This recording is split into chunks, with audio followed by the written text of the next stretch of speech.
اعوذ باللہ من الشیطان الرجیم۔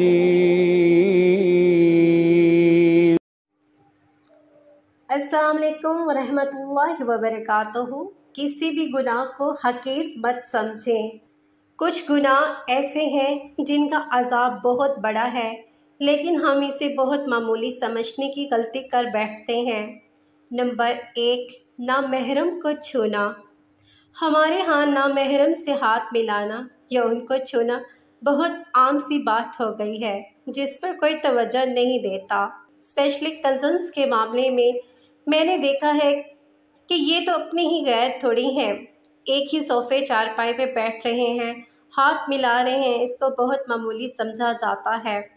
نبی کریم صلی اللہ علیہ وسلم نے ارشاد فرمایا، تم میں سے کسی شخص کے لیے یہ بہتر ہے کہ اس کے سر میں لوہے کی کیل ٹھونک دی جائے بجائے اس کے کہ وہ کسی نامحرم کو چھوئے۔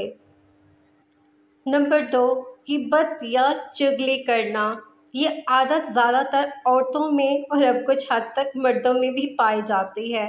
جہاں 2-4 لوگ بیٹھے نے کسی کی غیبت یا چغلی کرنا شروع کر دی، اور اس کو تو لوگ بہت معمولی سمجھتے ہیں۔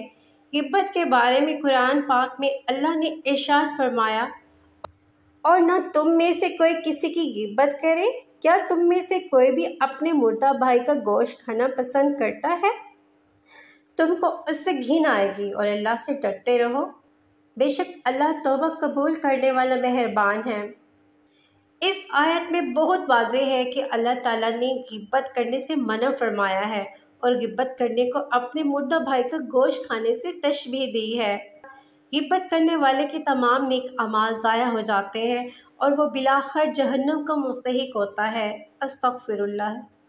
غیبت کی تعریف بیان کرتے ہوئے رسول اکرم صلی اللہ علیہ وسلم نے فرمایا، کیا تم جانتے ہو کہ غیبت کیا ہے؟ صحابہ کرام نے کہا، اللہ اور اس کا رسول ہی بہتر جانتے ہیں۔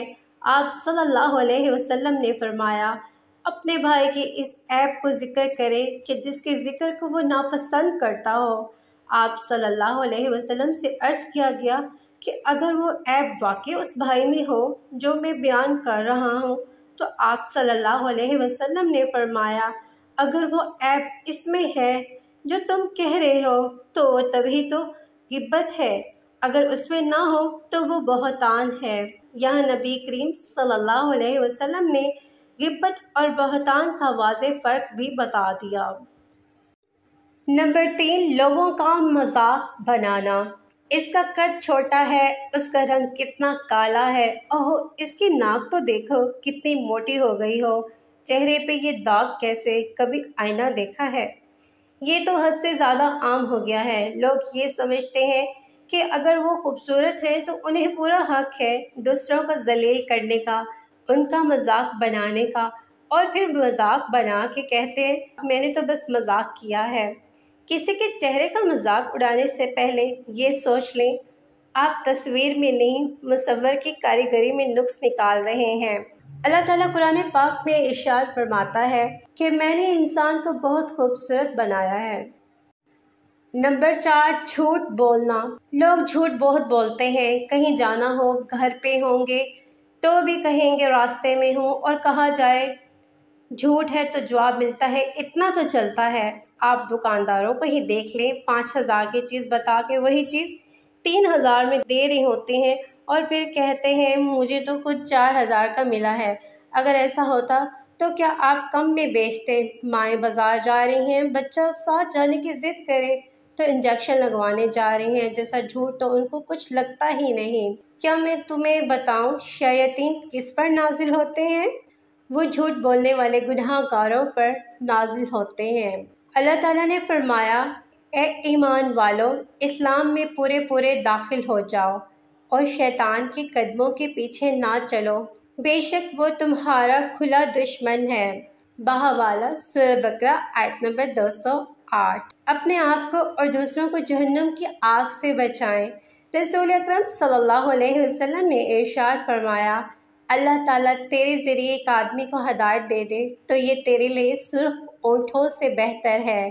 بحوالہ صحیح بخاری، حدیث نمبر 4210۔ موت ایک بے خبر ساتھی ہے، نہ جانے کب کس کا آخری پل آ جائے اور اس کے بعد اس کا نام اعمال بند ہو جائے۔ انسان کو جب نام اعمال دیا جائے گا تو وہ حیران ہو جائے گا کہ یہ بھی گناہ تھا جو میں کرتا تھا۔ ہم تو جانتے بھی ہیں کہ مذاق اڑانا، غیبت کرنا، چگلی کرنا واضح واضح گناہ ہیں، لیکن پھر بھی ہم کرتے رہتے ہیں۔ لیکن نام اعمال میں تو ایسے گناہ بھی ہوں گے جنہیں انسان جانتا بھی نہیں ہوگا کہ یہ بھی گناہ ہے، یہ بھی گناہ ہے۔ اس لیے کوشش کریں کہ اپنی زندگی کو قرآن پاک کے مطابق گزاریں اور احادیث پر عمل کریں، اور چھوٹے اور بڑے، صغیرہ اور کبیرہ گناہوں سے خود کو بچائیں اور اپنے گھر والوں کو بھی بچائیں۔ اللہ سبحانہ و تعالی ہم سب کا خاتمہ ایمان پر کرے اور ہم سب سے راضی ہو جائے۔ آمین ثم آمین۔